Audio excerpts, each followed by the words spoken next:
各位吉林省建行的同学们，大家晚上好。我们本次清华大学建行吉林省分行领导艺术与科学决策高级研修班的核心思想是帮助大家提高个人修养与领导能力。这些呢，更多的是针对一个职业人的角度而言的。但是作为一个个体的人呢，大家本身内在的需求又是什么呢？我知道大家作为金融行业，可能算国内同等行业里收入水平算比较高的，但是呢，节奏呢和压力呢也相对较大一些。改革开放历经30多年到今天，我们的本身的生活条件已经有了极大的改善。但是，我想问一问大家，哪一位真真正正的发自心底的感觉到自己的幸福了呢？我想这个问题呢，我也曾经问过我周边的，包括我们的同事，包括我的朋友，也曾问过很多人。但是大家呢，确实对这个社会比较纷杂的现象呢，比较迷茫，大家都没有那么真切地感受到自己的幸福，可能呢，还不如自己小的时候更纯真的时候来的那么准确一些。那么今天呢，我们非常非常荣幸地请到了一位高僧大德，用他的藏密佛家智慧为我们解密幸福之路。那么下面呢，我首先来介绍一下今天请到的这位高僧。今天我们请到的这位高僧呢，就是四川喇荣五明佛学院的汉僧部大堪布索达吉堪布。首先在这里我要跟大家解释一下堪布的意思。堪布呢为藏传佛教中主持收戒者的称号，相当于汉传佛教寺院中的方丈已经。那么索达吉堪布是藏密大乘佛教的传承者，多年以来不仅承担着佛学院汉僧部的教学与管理工作，同时一直努力致力于将藏传佛教的智慧宝藏传播至汉地乃至全世界华语地区。堪布多年以来坚持翻译了大量经论，至今已经是著作等身，约上千万字，在海内外有着非常广泛的影响。近年来，堪布还通过网络、视频、微博等多种现代化科技手段，广泛地传播佛法，接引善信。单单微博上，堪布的粉丝就有88万人之多。除了传播佛法以外，堪布多年以来一直还都是社会慈善事业的推动者。那么下面，请大家全体起立，用最热烈的掌声，有请索达吉堪布。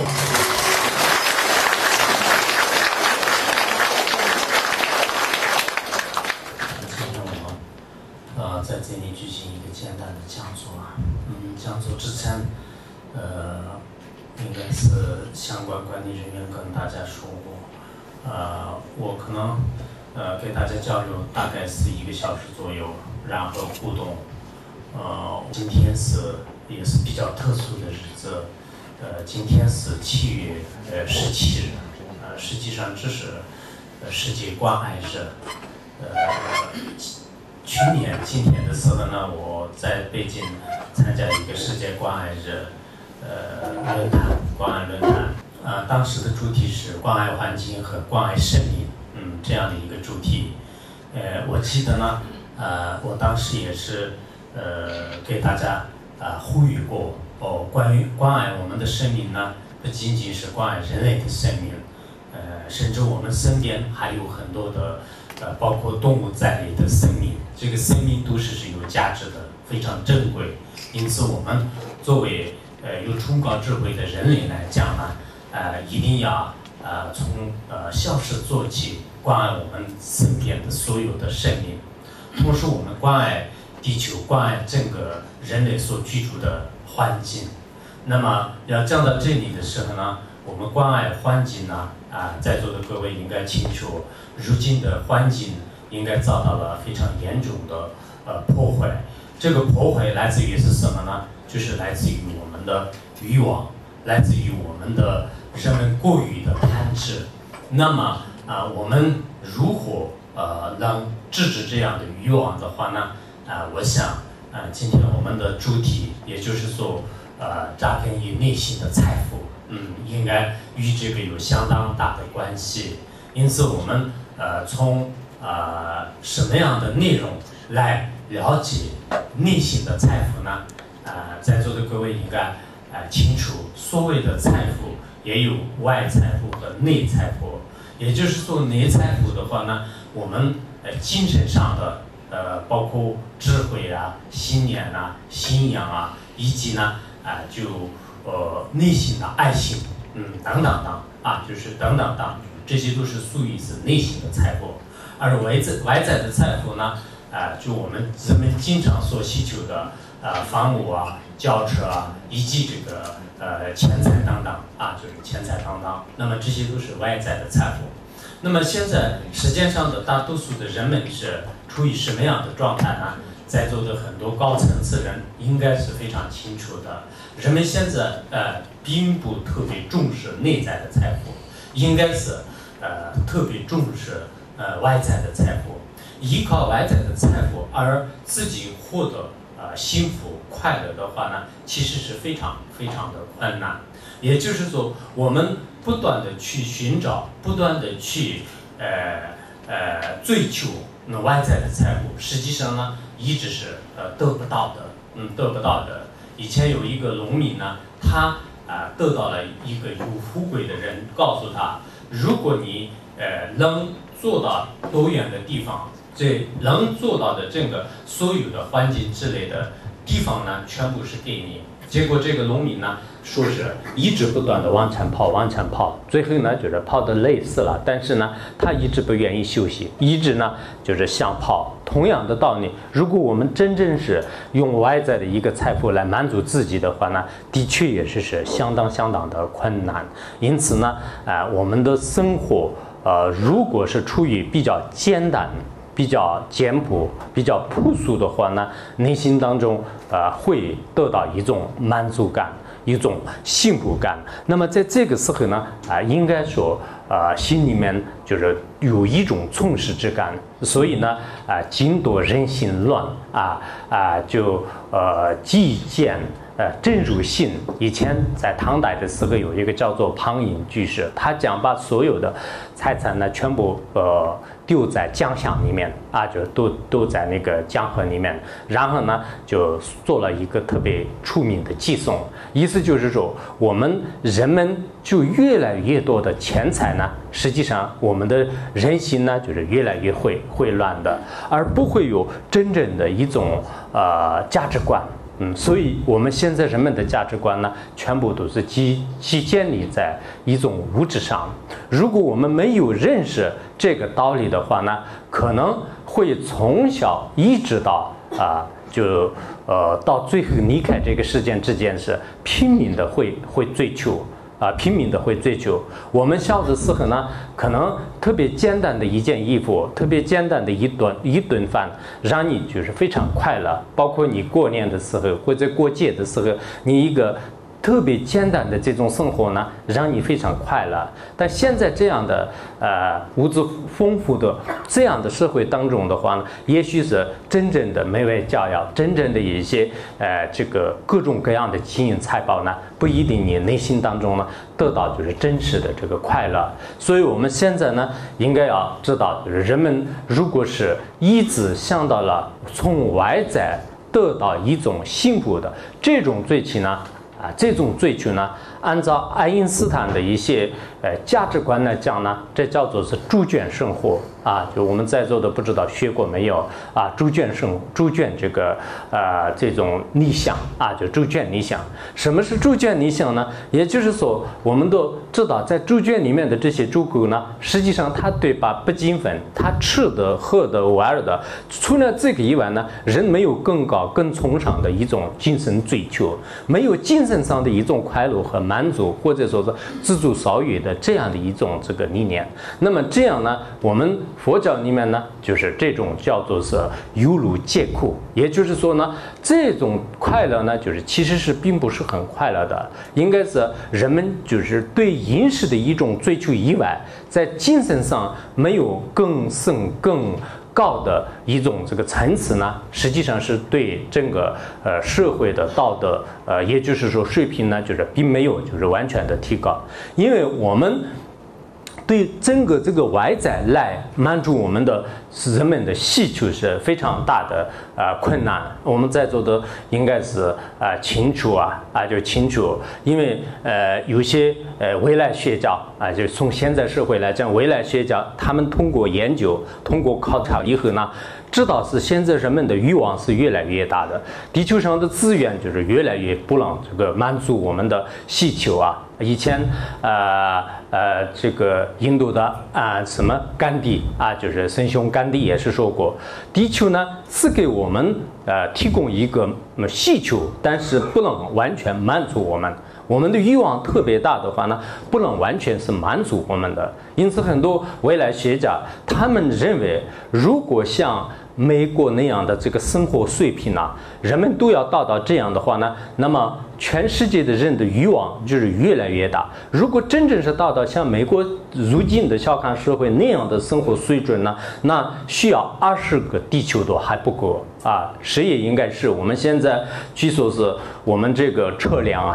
的话呢，中国有大概是4000多万就据说有4000多万辆车。那么4000多万辆车的各个大城市里面呢，可能就是堵车就经常这个包括高速公路的经常堵塞。那么如果是真的是要达到美国的这个生活水平的话呢，那么就是美国基本上是2个人就是有1辆车，平均是这样的。那这样的话呢，那么中国就是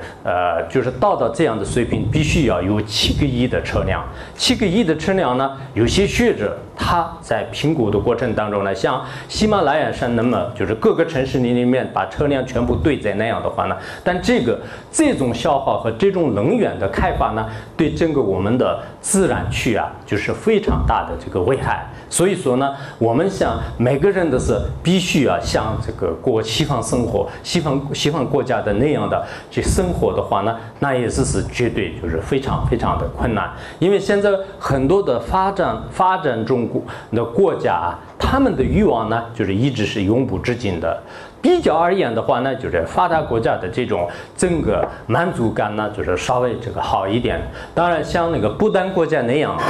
都是有一种自己的一种充实感的话呢，我们的这个生活达到最后的需求呢，并不是很困难的。我曾经去过这个不丹国家，那个不丹国家呢，每一个人呢，他不管是住的房子也好，他开的车也好，生活非常的这个简单，并没有像大城市里面的欲望很大。但是呢，他们自己在非常亲近的环境当中过的生活是特别快乐、开心。而且呢，包括这个家庭也好，各方面的这个生活呢，就是非常的就是有意义的。而城市里面呢，我们在座的可能很多人都是应该有深深的感受深深的感受得到，因为你越来越多的资源和越来越多的这种钱财呢，反而就是家庭不和睦，内心呢就是又特别的烦躁。再加上我们现在很多比较所谓的成功人士的话呢，为了自己的事业和为了自己的工作，为了就是自己的各方面的一些这个成就呢，就拼命的白天晚上都是在一直干，最后可能人死的那一天呢，完全可能休息下来了。除此之外的话呢，连跟自己的真正的这个家人呢，就是可能说个话，或者是过个比较这个安逸舒适的这种生活的机会呢，非常非常少。所以这是一方面，我们的欲望很大欲望很大。另一方面呢，我们现在所有的这些奋斗目标的话呢，大多数都是为自己。如果我们的心态或者是我们的执着呢，转变为利益社会、回馈社会，那这样的话呢，其实我们心里面不会那么痛苦的。应该说心里面不会那么痛苦的。再加上呢，就是你的各方面的这种和谐的气氛呢，就是越来越好。就你们也许可能知道，就是美国有一个特别出名的叫做是福勒先生福勒先生原来很小的时候呢，他有一个理想，他有一个梦想。他的梦想是什么呢？一定要赚这个1000万美金，就是他有他这样的一种想法。然后呢，他拼命的开始这个赚钱，呢，他已经赚了100多万。但赚了100多万的时候呢，他觉得是有希望。但是呢，他的家庭就是开始出问题了，然后他因为就是没有时间经常照顾这个家里的人，同时呢，他每天都是为工作而努力奋斗挣扎，在这个时候呢，他就已经这个身疲力尽了，苦不堪言，非常这个痛苦。这个时候他马上人也马上这个垮了。在这个时候，他就转变理念，他想是我即使赚到1000万美金的话呢，那么我一个人独自吞下呢，也是实际上是不合理的。我一定要把这个所有的这些钱财呢，就是要这个转向给社会。后来他就开始发了一个愿，他一定要建造一个叫人类家园。就人类家园，然后呢，就自从他发了这个大愿之后的话呢，那么这个他的家庭的面貌呢，就是也就已经改变了，就是非常这个和睦了。同时呢，他每天都是开始就对这个奋斗，那么这个奋斗的过程当中呢，他基本上就是原来的这种身心疲劳和痛苦呢，就是全部就是消散匿迹就消散匿迹。而且呢，没有想到就是在短短的时间当中，的确也是他赚的钱越来越多，包括当时这个美国总统的是也是非常支持他，应该卡特吧，就是卡特。是非常支持，并且就是这个美国总统就是要参加就是他的这个义工活动就穿着他们的这种功夫呢，就是然后就参加他们的义工活动，然后后来呢他已经建造了就是大概6万多套这个房子，然后呢为30多万这种无家可归的人呢，就是建造这个家园就建在家园。所以从这个地方我们可以就是说明，我们在座的很多人可能在自己的这个生活方面呢，谁都不会缺的，但是我们现在缺的是什么呢？应该说是一种爱心一种爱心。那么这种爱心呢就是多多少少要这个回馈给社会，这是非常有必要的。我们有些人可能想，现在我暂时可能没有这样的，我变成一个像那个非常这个大的慈善家，我赚了特别多的钱的时候，在那个时候呢，我用一部分就是捐赠给社会。其实我们捐钱和投资都是一回事。最根本的，我们内心当中呢，要想帮助别人的一颗心，这样的一颗善良的心的话呢，以它的作用力，自然而然就是对我们的身心呢，就是有种很温和的一种转变对家人也好，对单位也好，对同事也好。其实现在很多人是非常非常的自私，你们也许可能发现观察过，也许呢没有发现，包括这个上等最高层的这个领导也好，或者说是我们一般底层的人也好，每个人都是从早上到晚上，也就是说自始至终都是拼命的，就是为自己的快乐和为自己的这种利益而这个奋斗。如果这样的话呢，那么就是自私自利特别强的一个国家当中呢，到做什么事情都是的确也是不会有很好的安全感不会有很好的安全感。因此我们每一个人呢完全能改变我们社会的所有的面貌，当然是非常有困难的。但是自己应该站在自己的位置上，自己呢对不管是在任何的单位当中，你是什么样的这个领导，其实很多事情的话呢，我们可能需要就是观察很长时间。没有观察的话呢，也许是我们表面上看呢，就是可能你们在座的人也是这个很富有的，但是也许内心当中呢，就是特别的这个贫穷我经常想，我们人呢，有些是外面就是很富裕，里面很贫穷的；有些人呢，内很富裕的，就是外在呢就是很贫穷。就像有些修行人的话呢，他内在是就是全部都已经充满快乐，充满智慧，但是外在呢可能就是非常简单的。有些呢内外都是非常贫穷的，有些是内外都是非常富裕的。我们人类从表面上根本看不出来，即使你是大富翁、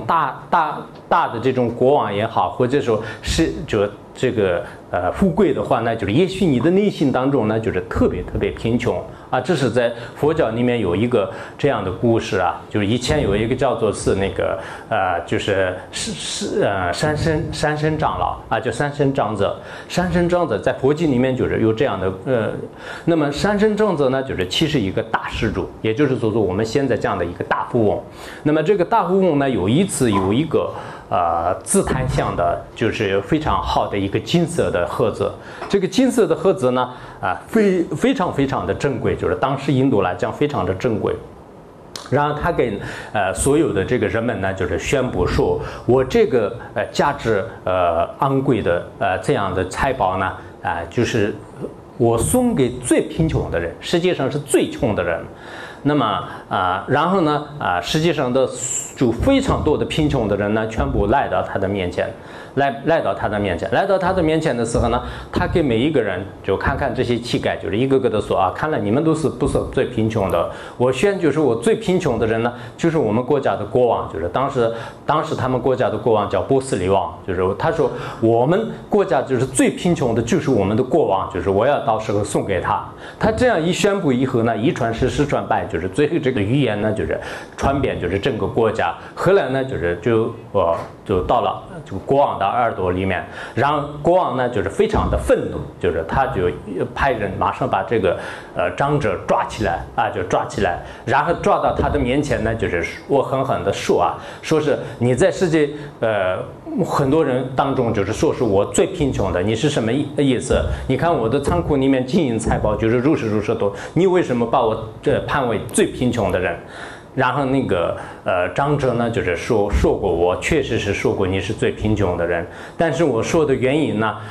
虽然是你这个库里面呢，你的财库里面有很多的这个金银财宝，但这些金银财宝的话呢，应该是人们的，人们都是处于在这个水深火热当中，有这么多的贫穷的人，但是你都没有色的，你都应该是你的眷属，你的家业，但是你都没有，所以你一个人这样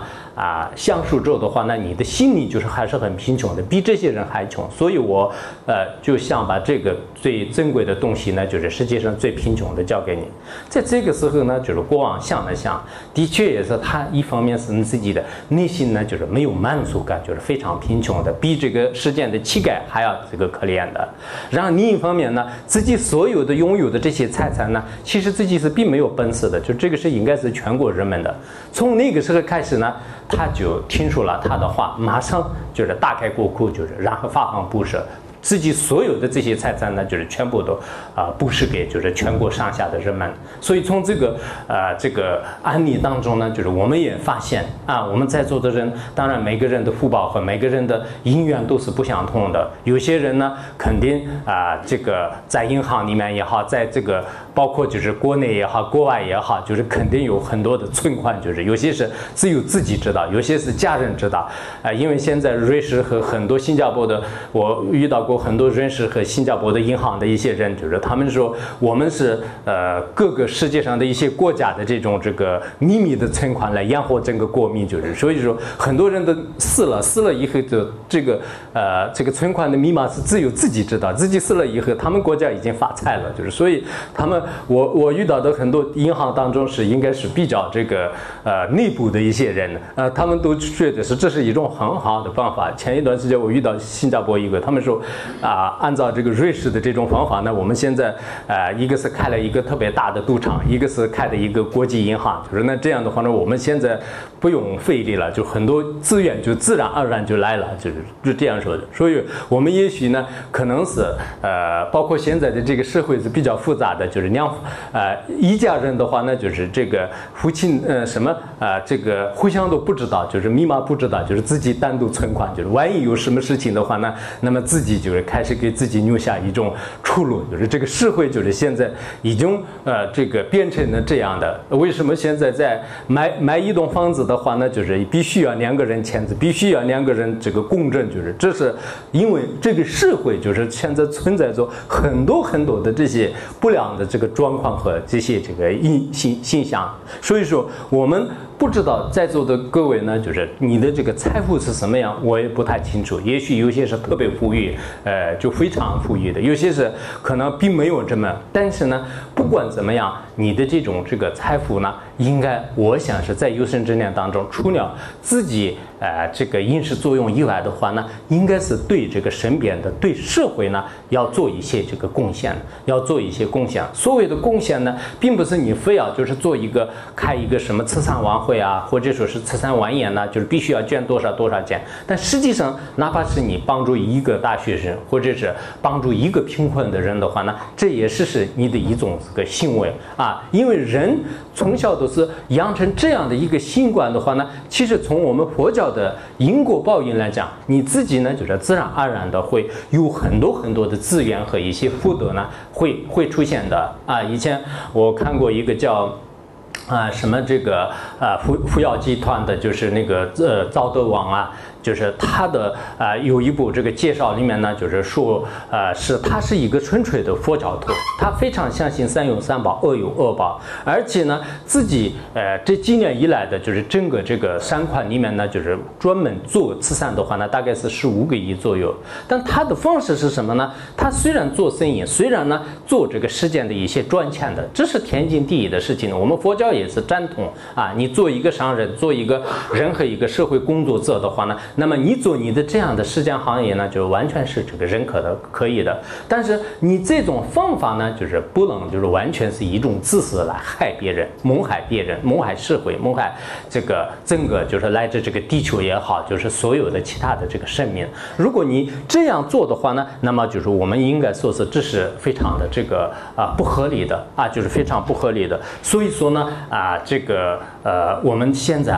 在座的各位，如果有机会的时候呢，应该一方面呢，就是自己心里面就是一定要有一种满足感啊，就是你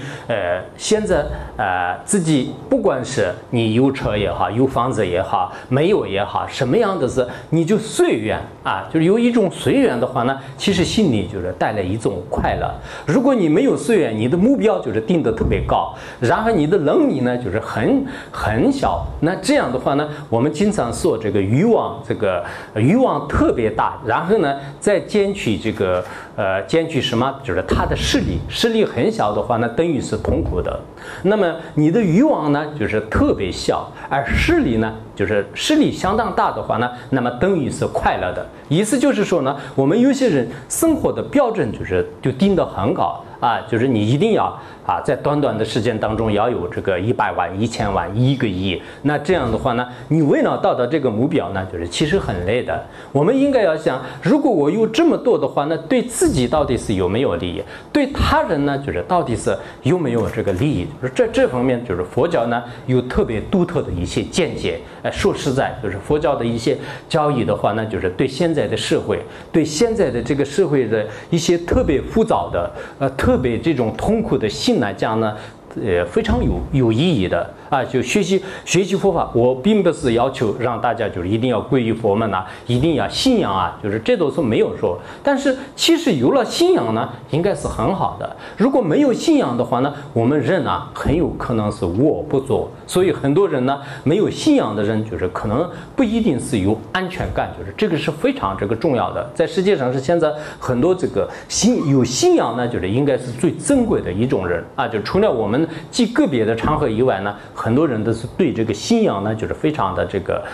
就是尊重就是尊重。即使你没有信仰的话呢，那么就是佛教当中很多就值得我们需要学习的，比如说佛教的平等观我们人人都是平等的，包括就是一切的这个众生就是有生命的这些呢，生命都有价值的，就是从这个平等观。然后佛教呢，就是经常讲一些慈悲观就是大慈大悲。我们人对人之间呢，就是需要慈悲心的。那么人对动物也好，乃至整个世界呢，就是也要需要这种一种这个慈悲的。还有佛教的这种智慧就是这种智慧的话呢，可以说就整个世间万物包括我们的这个现在这个社会的微观世界也好，宏观世界也好，来自这个整个这个地球地理所有的这些，包括量子力学等等我都有时候看看那个就是这个量子力学的一些道理的时候呢，的确是特别特别的惊讶就是很敬仰。为什么呢？因为这个像爱因斯坦的话呢，大概是1905年呢，就在那个时候呢，就是他就开始这个推出这个相对论。这个相对论呢，当时是这个轰动一时。轰动一时，认为是一切都是观待而产生的。那么这个是依靠爱因斯坦就是多年的这种智慧研究推敲之后呢，就是推出结论的。那么这个结论的话呢，其实佛教当中呢早有讲的是这个缘起空性了缘起空性。你如果会动到缘起空性的这两个相对论和这两个一个一个比较的时候呢，你就不得不敬仰，原来是确实是佛教当中呢对整个这个我们现在所谓的这个量子力学方面的一些道理就是讲得非常非常的这个细致。同样的道理，我们其他的一些微观世界也好，宏观世界的所有的这些智慧呢，我并不是在这里跟大家就是或者说怎么说就是以一种专业的术语来大家糊弄的，并不是这样的。的确是我们如果真正是动到了一些佛教当中的，包括这个空性方面的道理也好，或者说佛教当中呢，也许你们读过没有金刚经，就是一切有为法皆如梦如幻如泡影如阳焰如这个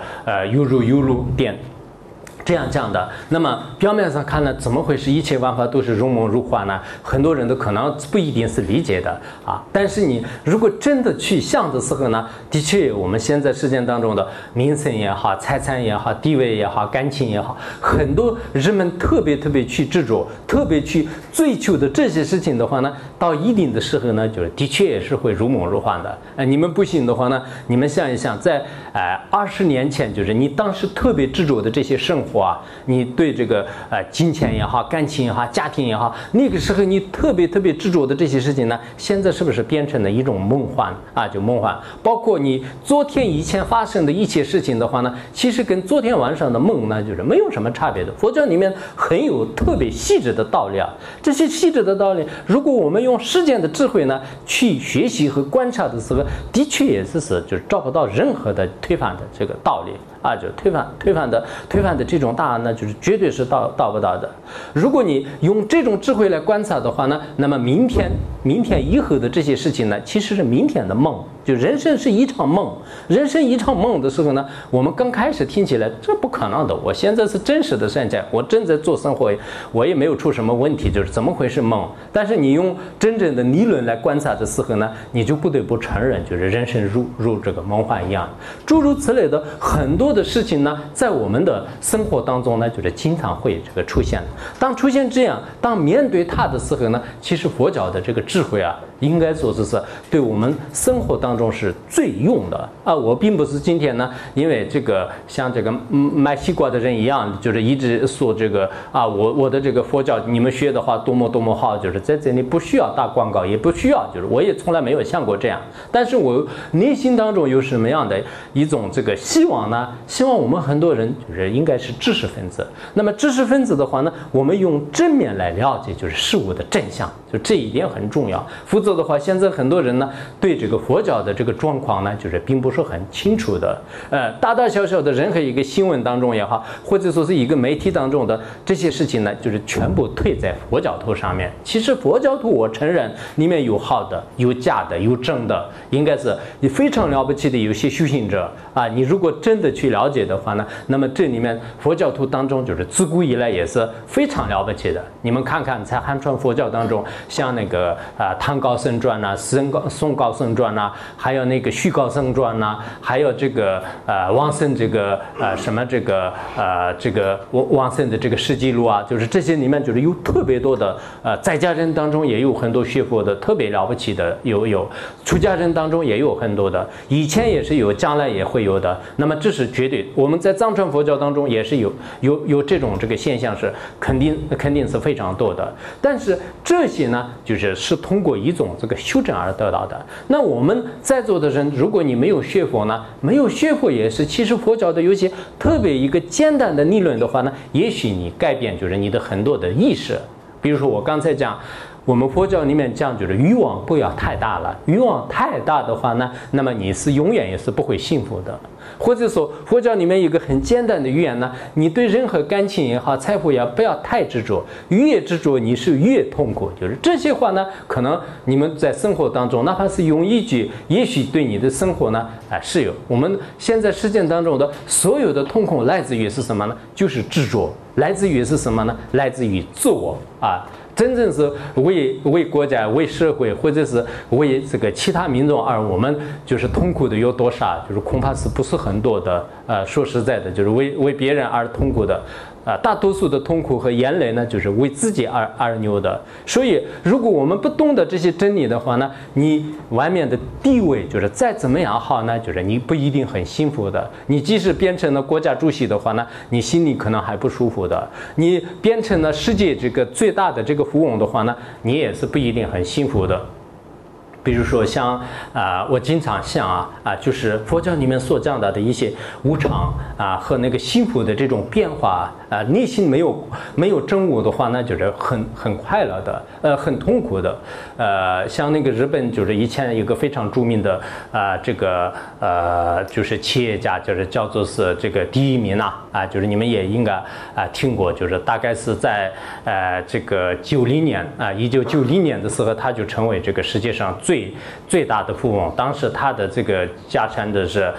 大概160个亿美元就是160个亿美元。应该说当年就是日本1/6的地方呢，就是全部是他占有的。当时包括这个松下和索利的这些创始人都是非常这个赞叹他就有些是说他们很不幸，就是因为这个人同时就是他这个人呢像太阳一样的已经遮住了他的很多事业的光，就没办法就是自己自我发展，就是他们当时是这样的。但后来呢，因为他自己的这个很多行为就是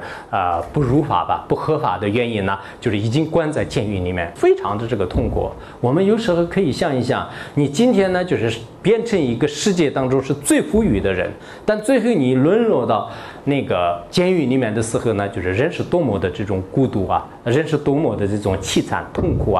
这种现象的话呢，其实我们很多人的身上呢，就是很有可能就是发生。比如说你今天是领导，今天你是银行也好，你是企业家也好，你是这个人人都是非常这个赞叹你好，就是欢送你的，就这么一个有身份的有价值的人。但是过一段时间呢，就是政策变了，你自己的行为出现一些问题，一夜之间的话呢，你就变成了什么？就是变成了就是也许就是变成自杀的，也有可能。以前读过北大的一个人就是说是一个部长的这个孩子当时在他们这个同学圈子里面的话呢，就是每天都是用这个奔驰来这个接送很多同学都是非常非常的这个羡慕。但后来呢，就是因为他的这个家庭的这个原因，就是他父母出现问题的话呢，他自己后来当官以后呢，就是马上就撤下以后，他就好几次都是准备这个自杀，就是后来就是成功了，就是自杀了。所以我们表面上看呢，读北大的这个一个人自杀的话，那一般来讲可能就是很罕见吧，但实际上也并不是。读清华的人呢，就是很多都有自杀的，然后读北大的人呢，就是也有很多这个自杀的。为什么呢？因为自信当中的这种真正的快乐呢，就是没有找到的时候，当你的这个生活出现一些问题的时候呢，的确人们看来也是他是非常这个可怜的。他自己的话呢，一切都是就全部化为乌有一瞬间。我有时候看到这个卡扎菲的话呢，就也许你们可能像我作为一个出家人怎么关心这个社会呢？其实有时候按照我们佛教的角度来讲，看外观世界的时候呢，就是最好的一种教科书。里面的这个无常呢，就是最好观。像那个卡扎菲的话呢，在利比亚当就是总统大概是42年吧，就是大概42年。那么这么长的这个漫长的时间当中，最后的话呢，就是他是怎么样死的？他当时拥有大量的这个美金的话呢，那最后死的时候呢，连尸体都是在别人手里。包括这个萨达姆的话呢，也是同样的。有些人说是他20个亿，有些说是200个亿，就是具体有多少个资产我不太清楚。但是呢，他也是已经执政大概是24年。到24年，那24年的这样样的一个国王呢，最后呢就是死在北国的军人的这个手里面。所以我们人呢，随时都是应该会有一种无常感。就是这种无常呢，就其实你们也许认为说就是怎么会无常呢？就是我现在好好的过得快快乐乐的，不可能有人这样。但实际上呢，人生就是很难说的。说实在，很多事情的话呢，我们如果没有一个真正的这种准备，没有一个真正的了解就是事物的真相的话呢，很有可能就是在这个一瞬间当中呢，自己根本没有想到的很多事情呢，就是最后在这里就是会这个出现。因此大家呢就有时间的时候，应该就是可能要了解一下一些佛教方面的道理，对你的这个生活也好，对你的各方面的这种认识呢，就是有做这个新的一些这个出路。所以我们现在有时候呢的确可能就是很难当就是社会的这个趋势，但是呢，我们也要就是向这个前进。以前就是汉地特别出名的《左传》里面呢，又叫做是这个6以退废过宋都，就是有这么一句话意思是什么呢？有6个这个废弃呢，就有6只鸟呢，就是在宋国的这个速度就是然后呢，就是往这个吹风的，就是风是往这边吹的，但是他们呢往后飞的话呢，别人都不理解，就是一般这个飞机呢往前飞，怎么会是这样呢？但后来呢，他们会发现，就是因为前面的这个风就是吹得很厉害的话呢，把这6只鸟呢就是往前飞，但是风的力量太大了，就是一直往后推着，其实不是往后飞的，就是它是用风一直把它们吹着的。所以我们现在这个比喻什么呢？其实这个比喻呢，就是社会的整个这个潮流整个这个现在的趋势呢，不是很好的。说实在，很有可能就是再过几年这个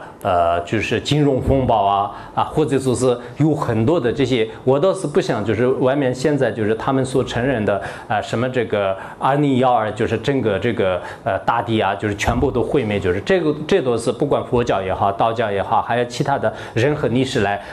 史和有些学者来观察的时候呢，不会出现就是像这么大的大自然的灾害呢，就是不一定。但是我们人类的这个欲望呢，就是太大了，人类的这个德行就是日月都是下滑。就是很多人都为了自私自利而这个抢光这个资源我们看看就是现在是每次都是在新闻里面呢，就出现就是一会儿呢就是说是这个转基因的问题，就是现在好像连粮食都不敢吃，就是整个大地都是变成什么，一会儿用地沟油，就是这个出现。但这些出现以后呢，也没有一个解决的办法，就这是吓唬人们，就是到底我们怎么做的话呢，就没有一个方向。尤其是在大城市里面，现在很多的这些危机感呢，就是自然而然这个出现。在这个时候，一方面我想我们这个社会呢，就是很需要就是善良的这种这个教育就是没有真正的一种这个善的教育的话呢，可能是在这个社会当中的确是这个日子越来越难过。也许我们的条件是越来越好就是这个大城市里面的高楼原来是这个20层楼，就是再过20年的时候可能成了40层楼。然后原来你坐的车呢，就是可能是这个20万，就是再过20年的时候，就是你乘的车是可能70-80万。但是我们的那个时候的快乐呢，就是可能是更加就是没有了。就是以前大概是20多年前的时候呢，就是当时这个在美国的这种生活状况呢，就是现在也是相当就是这里一样，很多人都特别忙碌。那个时候中国人生还是很空闲的，大家都有一种幸福感，大家都有一种快乐感，在茶馆里面也好，在哪里都是至少也是稍微有休息的时间。现在几乎在大城市里面的人呢，不知道从早上起来就是一直到忙，就是然后晚上回来以后就开始说话的力气都没有，就是躺在这个床上，然后第二天早上呢，就是又愁眉苦脸的，又就离开了这个家，是这么一个，就像是这个蚂蚁窝一样的，就是每天都是就是熙熙攘攘，来来去去就是痛苦流涕。那这样的这个生活呢，是到底佛教里面就是讲的是人生是一种这个痛苦，三界轮回犹如火灾，就是有这样的比喻。但这是我们一般正常的一个人看呢，佛教是太消极了，不可能的。我们人生过得那么快乐，有那么阳光灿烂的地方，难道佛陀还没有知道是这些吗？难道都是黑暗的吗？其实是我们的本质呢，的确也是存在做很多值得思考的啊。我们的生活呢，不能盲目的去追求一种快乐。但实际上，快乐的根呢，就是在我们自信的满足感当中，在我们自信的应该是这个道德啊，就是道德这个向上的这样的一种境界当中。如果我们有一个比较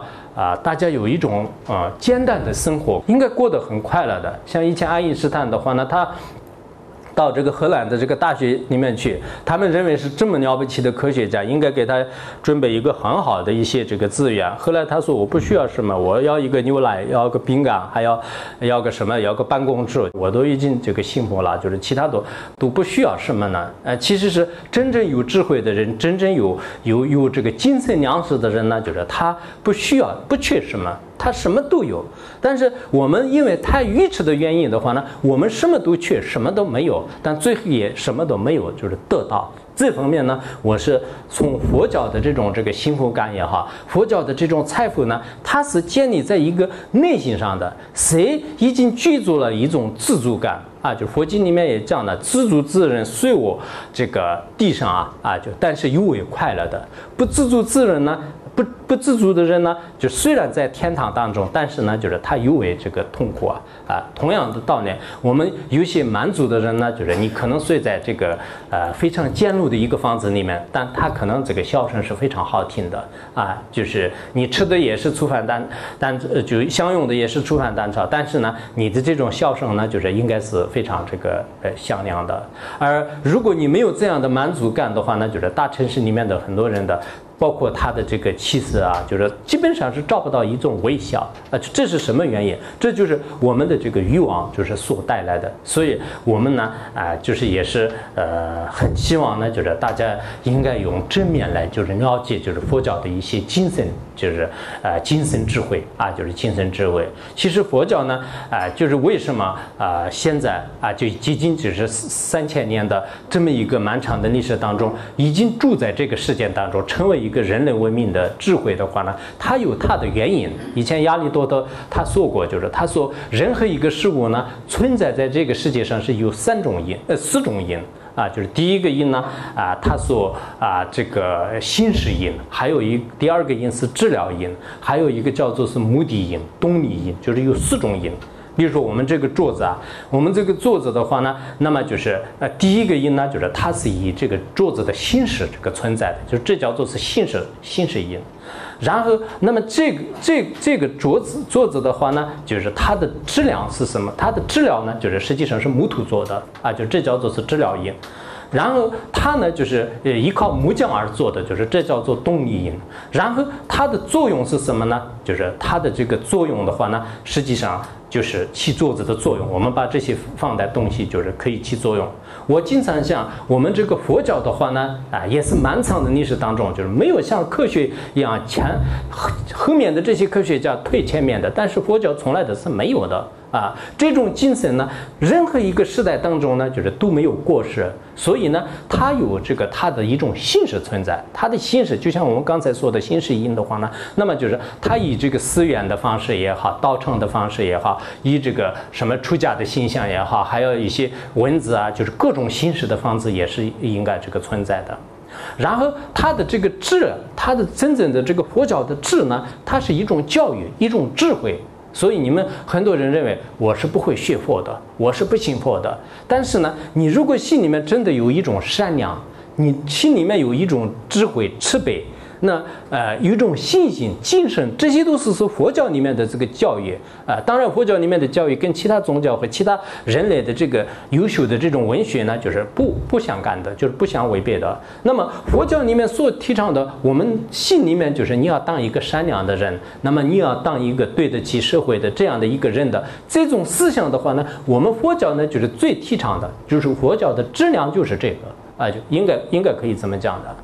然后，那么这个佛教的这个动力因是什么样呢？佛教的动力因呢，从我们现在的这个佛教来讲，是释迦牟尼佛就是转法轮，就是转了3次法轮而给大家这个开创的。那么佛教的目的是什么？佛教的目的呢，就是让所有的生命就是得到利益，得到快乐啊，所以你们可能一些认为就是佛教徒的话呢，就是目的就是在山里面就是剃光头啊，就是每天都是念个阿弥陀佛啊，就是这个是目的是可能这样，这是一种对佛教就是非常不了解的一种片面的一种这个看法而已。实际上，真正的这个佛教的这个精神呢，就是它是一种智慧的教育。我本人来讲，应该说接近这个很多年了，就可以说是就绞尽脑汁的去这个研究和去这个学习。现在还在学习。我自己想。有生之年当中呢，就是只要有机会的话呢，我没有倒下去之前还要这个学习，因为这种精神太好了。同时呢，我花就是比较少一点的时间呢，跟这个其他的世界的一些真理呢，就是也要这个学习。但是学习很重要的，如果没有学习的话，我们的这个思想呢，就是会停止的。可能很多你们在座的人说，我太忙了，我这个上班呢，就是那这怎么有学习的时间？其实我们真的要学的话呢，并不是因为太忙了没有时间学。就像我很相信就是刘迅先生说的，刘迅先生不是说过吗？他说是这个跟别人这个聊天和喝茶，还有呢吃饭的时间就是然后就是就是抓紧时间，就是看几页书啊，就是他的这一句话，就是对我来讲，还是作为是自己一生的一种这个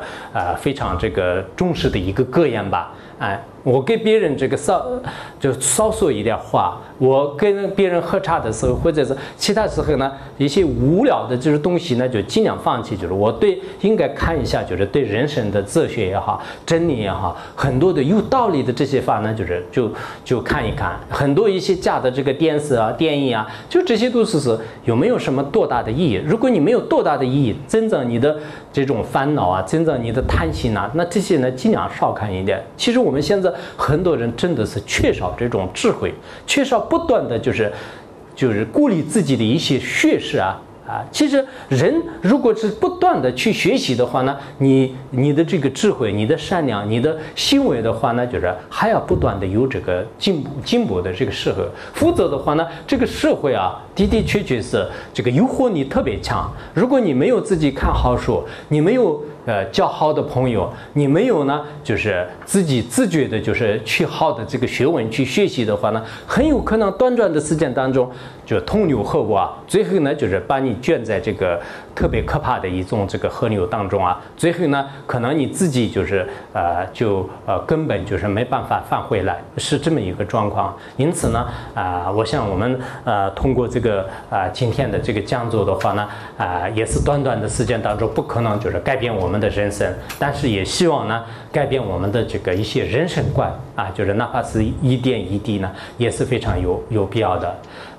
我们这么短暂的这个时间的一些讲座的语言呢，也不可能改变我们的这个环境，但是我们的心境呢，就是也其实可以改变的。人的心静的时候呢，国土也是静；心乐的时候呢，那么就是外面的世界呢，就是也会很美好的。谢谢大家。